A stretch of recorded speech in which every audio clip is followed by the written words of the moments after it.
Hello, my friends. So you recognize where I am today? You probably do. There's a library. Right behind me is Beaumont Tower. I'm on Circle Drive here on MSU's campus. You probably are familiar with this location. If you weren't a student here, you've probably driven around the campus. You know where we are. Let's talk about how Christ's light shines on campus today. There's this wonderful verse in Luke's Gospel, still in chapter 2. It's the same thought actually in two different verses. It's described twice.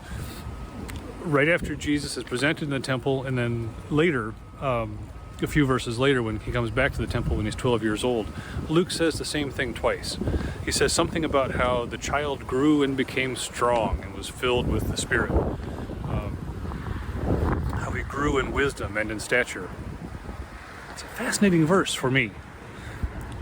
Christ grew. Jesus grew. Think about that for a minute. How did that work exactly? It sort of boggles the mind how the omniscient Lord of all, who had to relearn simple things that we even take for granted.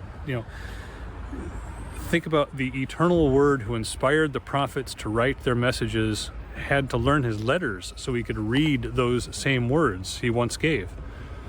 How the all-powerful, almighty Creator had to learn how to use a hammer and a chisel and all the other carpenter's tools, and probably hit his thumb a couple of times as he was learning how to do that again. What does this have to do with Christ bringing light to Circle Drive on campus? I think the fact that Jesus grew and had to learn brings a blessing to our pursuit of knowledge. There's something divine in our pursuit to try to understand the world that God has given to us. And the joy of discovery, I believe, is a gift from God. The expression of art is a reflection of the beauty of the creation that we behold. The mastery of language helps us to communicate the wonder and the majesty and the beauty of God's creation with one another.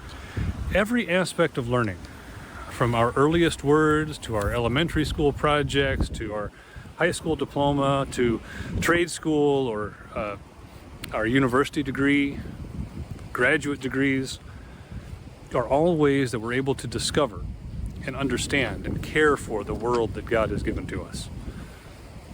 And of course, along with the joy of learning and discovering comes the responsibility to use what we've learned for the good of all people. Education and learning new skills is not just the end in itself. We don't just do that to impress people, but it's the means through which we can be a blessing to our world and to others. We don't know anything about what Christ's life was like between the ages of 12 and about 30 when he started his ministry. But I'm guessing he took great pleasure in making things as he worked in Joseph's shop, crafting tools, crafting furniture, crafting whatever, things that were both useful and beautiful. Ultimately, as he began his public ministry, then he used the knowledge that he'd gained in the synagogue to help communicate to his disciples and to others the reality of what he was coming to do, to restore God's kingdom through his cross, through his tomb, through his ministry. He learned so that he could in turn serve and teach. And so do we. Again, we learn not just so that we can put a diploma up on the wall, but so that we can be a blessing. As we bless others, we bring a little bit of Christ's light to the darkness and the dark streets in our world, just as he did. And ultimately, everything that we do, everything that we learn, can help bring people to a closer knowledge of their God and the place that he has for them in his kingdom. So, thanks for joining me today as we bring a little of Christ's light onto MSU's campus and rejoice in the opportunity we have to learn and to grow. I'll see you again in a couple days.